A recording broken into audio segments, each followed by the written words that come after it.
छात्रों, आज हम दूसरी कविता पढ़ने जा रहे हैं, बात बतंगड़। बात बतंगड़ इस कविता के कवि है काका हाथरसी। हाथरसी यह जो नाम है वह इस कवि को उत्तर प्रदेश के हाथरस गांव में होने के कारण मिला है। उनका जन्म 18 सितंबर 1906 में उत्तर प्रदेश में हुआ था। उनका असल में नाम है प्रभुलाल गर्ग उर्फ काका हाथरसी। वह भारत के प्रसिद्ध हिंदी हास्य कवि थे। उन्हें हिंदी हास्य व्यंग कविताओं का पर्याय माना जाता है। अर्थात यानी काका हाथरसी जब भी लिखेंगे तो हास्य और व्यंग कविता ही लिखेंगे। काका हाथरसी की शैली की छाप उनकी पीढ़ी के अन्य कवियों पर तो पड़ी ही थी। वर्तमान में भी अनेक ऐसे लेखक और व्यंग कवि काका की रचनाओं की शैली अपनाकर लाखों श्रोताओं और पाठकों का मनोरंजन कर रहे हैं। उनकी रचनाओं में समाज में व्याप्त दोषों, कुरीतियाँ, भ्रष्टाचार और राजनैतिक कुशासन की ओर सबका ध्यान आकृष्ट किया है। भले ही काका हाथरसी आज हमारे बीच में नहीं है, लेकिन उनकी हास्य कविताएं जैसे वे फुलझड़ियाँ करते थे हमेशा हमें गुदगुदाती रहेगी। तो इस तरह से उनकी कविता हमें पढ़नी है, बात बतंगड़। तो स्पष्ट ही है नाम से कि देखिए काव्यसार में हम उसका सारांश पढ़ते हैं। बिल्कुल संक्षिप्त में प्रस्तुत कविता हास्य का अनूठा दृश्य प्रस्तुत करती है। बात को केंद्र में रखकर कवि कहता है कि चुप रहने वाले लाइन में लगे रहते हैं और वाक चतुर को इंटरव्यू में सफलता मिल जाती है। देखिए कविता में हमें क्या देखना है, बात बतंगड़।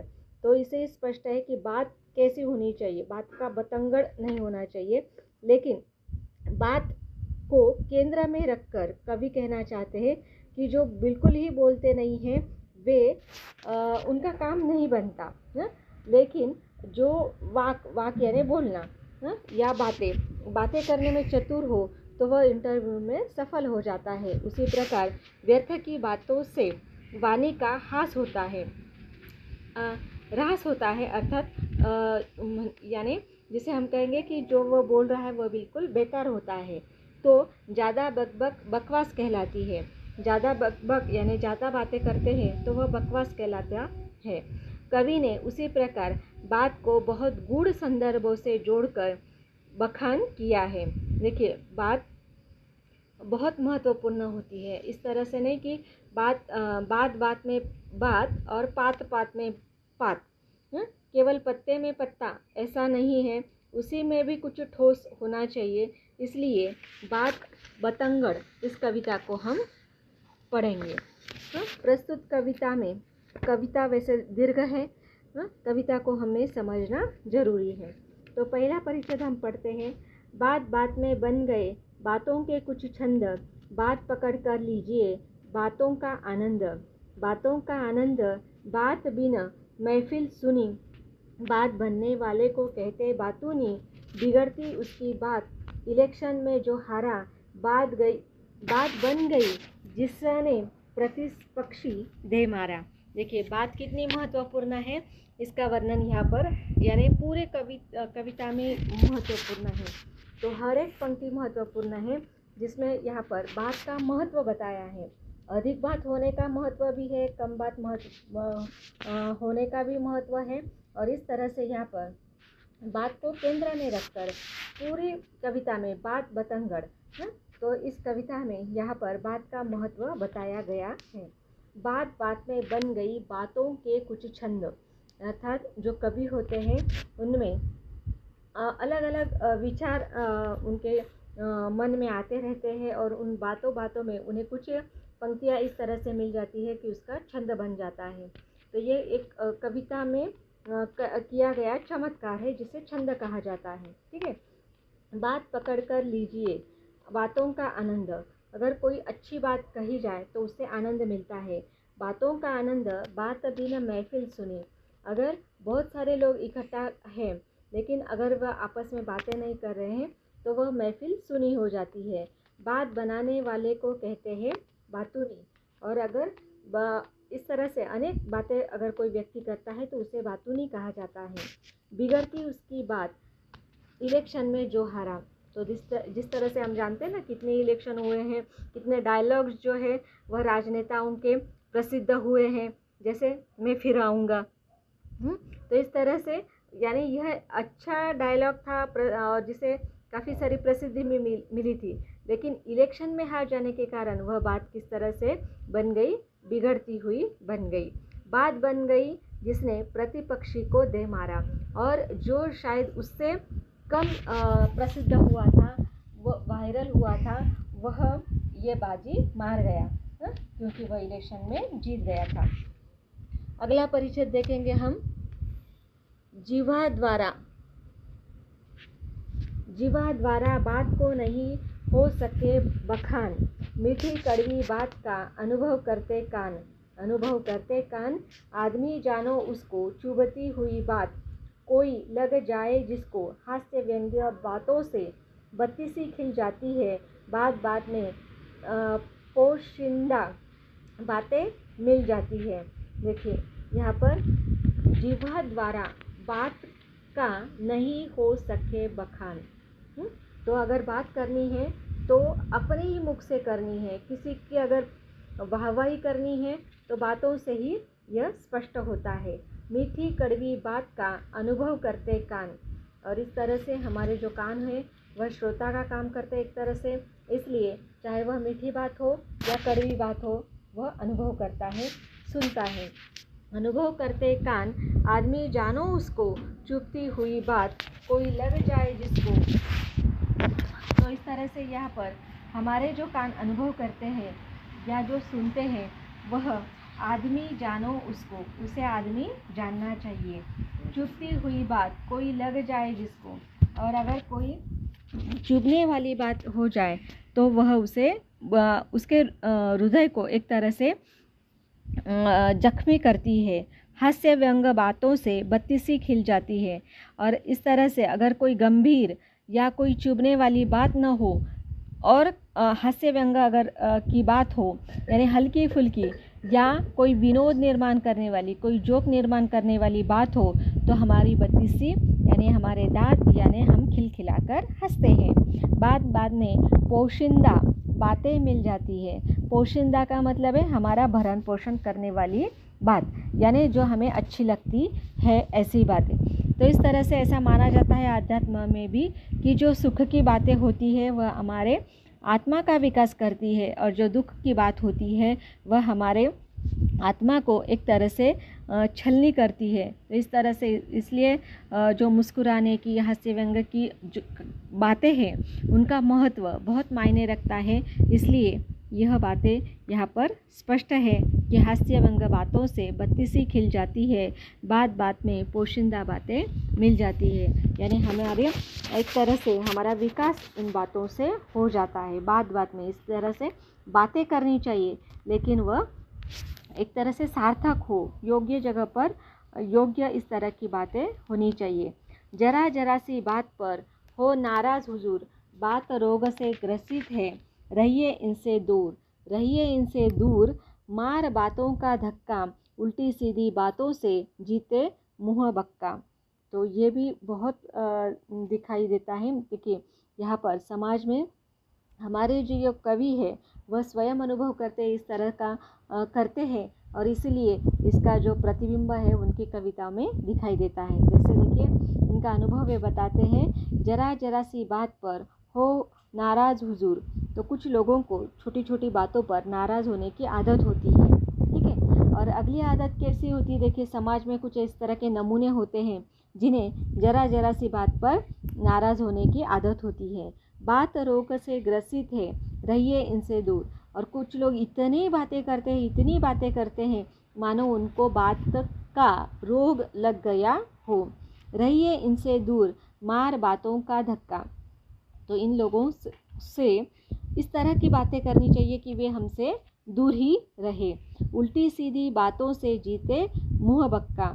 और ऐसे कुछ लोग होते हैं जो उल्टी सीधी पढ़ाकर या बातें करके अपना उल्लू एक तरह से सीधा करते हैं। चुप्पा टाइप व्यक्ति लगे रहते हैं क्यों में, वाक चातुर्य को मिले सफलता इंटरव्यू में। तो इस तरह से यहाँ पर जो लोग चुप्पा टाइप के होते हैं, यानी चुप रहने की जिनकी आदत होती है, बिल्कुल वे एक शब्द भी अपने मुख से नहीं निकालते, तो उन्हें हमेशा ही एक तरह से अपने जीवन में प्रगति करने का समय नहीं मिल पाता और इस तरह से वे पीछे ही रह जाते हैं। लेकिन जो बोलने में एक तरह से चतुर होता है, बोलने में अच्छी तरह से समर्थ होता है, तो वह अपने इंटरव्यू में हमेशा सफल होता है। कर लीजिए कुछ देर को बंद कान के छेद, नयन नयन से बातें करे, खुल जाए सब भेद, खुल जाए सब भेद। गांव के हो या शहर के, कुछ अनुभवी बुजुर्ग बात कह देते हैं गहरी। तो इस तरह से देखिए आगे यहाँ पर कवि कहना चाहते हैं कि कर लीजिए कुछ देर को बंद कान के छेद।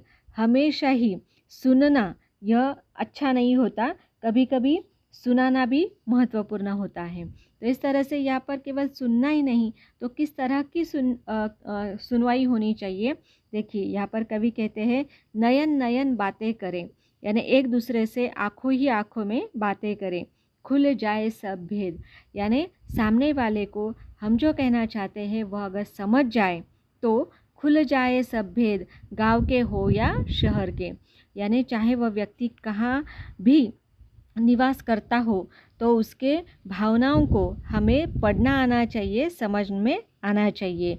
यह अनुभवी बुजुर्ग लोगों ने कहा है और यह बात बहुत गहरी है। इस तरह से काका हथरसी जो है वह कहना चाहते हैं। ठीक है, अगले पेज में हम पढ़ते हैं, कह काका छुंजी बातें पर ध्यान न दीजिए, ऊंची बातें ग्रहण कीजिए, शिक्षा लीजिए। तो इस तरह से यहाँ पर भी बात को ही केंद्र में रखकर कवि ने एक बहुत महत्वपूर्ण बात हमें बताई है कि जो छुज्जी बातें हैं, बेमतलब की बातें हैं, कुछ इस तरह की निरर्थक बातें हैं, उन पर ध्यान नहीं देना चाहिए। तो ऊंची बातें ग्रहण कीजिए, शिक्षा लीजिए। तो ऊंची ऊंची बातें हमें सुननी चाहिए, जो आदर्श हो, जो शिक्षा प्रदान करती हो, इस तरह की बातें हमें लेनी चाहिए। ठीक है, आगे कहते हैं व्यर्थ बात मत कीजिए, हो वाणी का रास, बकबक ज़्यादा होए तो बन जाए बकवास, बन जाए बकवास। न झूठी बात बनाओ, चिकनी चुपड़ी बातों से चमचे कहलाओ। तो यहाँ पर हमारे जो बूढ़े बुजुर्ग हैं वह भी यही कहते आए हैं कि ऐसी बात करनी चाहिए कि जो व्यर्थ न लगे किसी को, झूठी न लगे किसी को। हाँ, नहीं तो वह वाणी का क्या हो जाता है, हास हो जाता है, लोग उस पर हंसते हैं, यानी एक तरह से उसका मजाक बना देते हैं। हाँ, अगर वह व्यर्थ बातें करे तो। और अगर कुछ व्यक्तियों की इस तरह की आदत होती है कि वे ज़रूरत से ज़्यादा बोलते हैं, बकबक ज़्यादा होए तो बन जाए बकवास, तो वह भी व्यर्थ की बेमतलब की बात हो जाती है। बन जाए बकवास, न झूठी बात बनाओ। तो इस तरह से ऐसी बात बोलनी नहीं चाहिए जिसे सामने वाले कहे कि वह झूठ है। हाँ? और कुछ लोग ऐसे होते हैं, चिकनी चुपड़ी बातों से चमचे कहलाओ। अपना स्वार्थ, अपना उल्लू सीधा करने के लिए कुछ लोग चिकनी चुपड़ी बातें करते हैं, तो यहाँ पर लोग उन्हें चमचा कहते हैं। ज़्यादा देर तक वे अपनी बातों से अपना स्वार्थ नहीं निकाल सकते, क्योंकि लोग भी इतने समझदार होते हैं और उन्हें वे चमचा कहकर एक तरह से उनका अपमान ही करते हैं। देखिए आगे क्या कहना चाहते हैं, प्रेमी जोड़ा करे पार्क में काना बाती, इनका बतरस लेने का तबीयत ललचाती। मोड़ो अपना करियर, छोड़ो गंदी बात, आनंदी बातें करो, तज दुख द्वंदी बात, तज दुख द्वंदी बात। बात हो जाए गड़बड़, जरा जरा सी बातों का बन जाए बतंगड़। तुनक मिनाजी लोगों से क्या करिए बातें, बातों ही बातों में चल जाती है लाते। तो यहाँ पर एक उदाहरण उन्होंने दिया है कि प्रेमी जोड़ा पार्क में यानी बगीचा में कुछ धीरे आवाज़ में बातें करते हैं, तो इस तरह से वे बतरस लेने की तबीयत ललचाती। तो आपस में उनकी जो बातें हैं उसका आनंद वे लेने के लिए उत्सुक होते हैं। बस यह एक उदाहरण दिया है। आगे चलकर कवि कहते हैं, मोड़ो अपना करियर, छोड़ो गंदी बात। तो इस तरह से यहाँ पर अपने करियर को बनाने के लिए एक जो पड़ाव होता है, जो एक घुमाव होता है, वहाँ पर एक करियर की दिशा होनी आवश्यक है। इसलिए जो हम रास्ते से भटक जाते हैं उन बातों को छोड़ देना चाहिए। आनंदी बातें करो, तज द्वंद दुखी बात, दुख द्वंदी बात। तो इस तरह से केवल आनंद की बातें करनी चाहिए। तज तज यानी त्यागना, दुख की बात, और द्वंदी द्वंदी का अर्थ करे या ना करे, इस तरह की जो बातें हैं उसको हमेशा छोड़ देना चाहिए। तज दुख द्वंदी बात, हो जाए गड़बड़। अगर इस तरह से करे या ना करे, और अगर दुख में व्यक्ति पड़ा रहता है तो उसकी गड़बड़ हो जाती है। इसलिए तज दुख द्वंदी बात, जरा जरा सी बातों का बन जाए बतंगड़। और कुछ लोग ऐसे होते हैं कि जो जरा जरा सी बातों पर उसका गलत मतलब निकाल कर बात का बतंगड़ बना देते हैं। जो तुनक मिजाजी होते हैं, यानी तुरंत जिन्हें गुस्सा आता है, ऐसे लोगों से क्यों करिए बात, ऐसे लोगों से बात ही नहीं करनी चाहिए। इस तरह से काका हथरसी कहना चाहते हैं, क्योंकि बातों ही बातों में चल जाती है लाते। तो ये लोग तुनक मिजाजी जो लोग होते हैं, यानी तुरंत गुस्सा आने वाले जो लोग होते हैं, बात करते करते कब उनके हाथ चल जाए, लाते चल जाए, पता ही नहीं चलता, कब वह मारा मारी करने लगे, इसका भरोसा नहीं रहता। इसलिए ऐसे लोगों से बात ही नहीं करनी चाहिए। ठीक है, अगली पंक्तियों में देखिए, कवि कहना चाहते हैं, बोल रहे हो मंच पर गायक कवि उस्ताद, वाह वाह क्या बात है, खुलकर दीजिए दाद, खुलकर दीजिए दाद। बात कुछ कहे निराली, कलाकार की करो प्रशंसा, पीटो ताली, आलोचना करो तो इतना कष्ट कीजिए, कानाफूसी छोड़ बात स्पष्ट कीजिए। तो इस तरह से यहाँ पर जो कलाकार है, और वह अपनी कला का जिस तरह से वे पेश करते रहते हैं, तो काफ़ी सारी मेहनत होती है। हम देखते हैं कि कलाकार काफ़ी सारा जो उनका हुनर है उसको निखारने के लिए काफ़ी सारी मेहनत उसे करनी पड़ती है, चाहे वह गायक हो, उस्ताद हो या कवि हो। तो वह जब मंच पर बोले तो उसकी खुलकर दाद देनी चाहिए, उसकी वाहवाही करनी चाहिए। और बात कुछ कहे निराली, अगर कुछ अलग सी बात वह करता है तो उसकी प्रशंसा करनी चाहिए, ताली पीटनी चाहिए, उसको प्रोत्साहन देना चाहिए, उसका हौसला बढ़ाना चाहिए, उसकी खुशी में खुश होना चाहिए, उसकी बातों से सहमति दर्शानी चाहिए। और अगर हमें उसमें कुछ कमियां या गलतियां दिखाई दिए तो वह स्पष्टता से बतानी चाहिए, ना कि कानाफूसी करनी चाहिए। देखिए, आलोचना करो, आलोचना का अर्थ हमने देखा था कि अच्छी तरह से देखना, अर्थात वह जो कलाकृति है किसी भी कलाकार की, उसमें क्या कमियां हैं उसको अगर दर्शाना है तो आलोचना करो तो इतना कष्ट कीजिए। यानी अगर आपको साफ तरीके से उसे बताना है कि आपने जो कलाकारी पेश की है उसमें इस तरह की त्रुटियां थी, तो ये स्पष्टता से बताना चाहिए, ना कि कानाफूसी करनी चाहिए। ठीक है, और कविता का जो अंतिम परिचय है उसको हम पढ़ेंगे।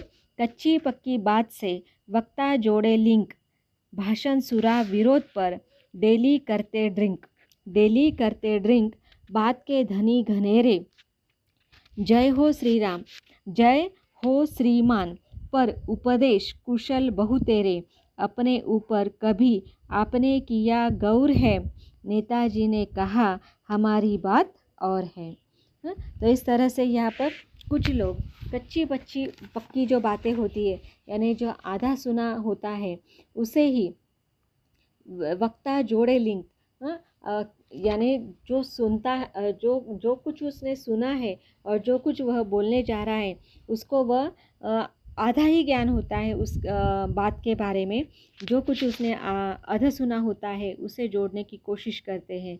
भाषण सुरा विरोध पर, देखिए यहाँ पर कुछ नेता इस तरह से होते हैं या वक्ता इस तरह से होते हैं कि जो भाषण सुरा यानी शराब के विरोध पर इतना ज़ोरदार भाषण करता है, इतनी ज़ोर ज़ोर से बातें करता है, इतनी आदर्श बातें करता है, लेकिन वह क्या है, डेली करते ड्रिंक।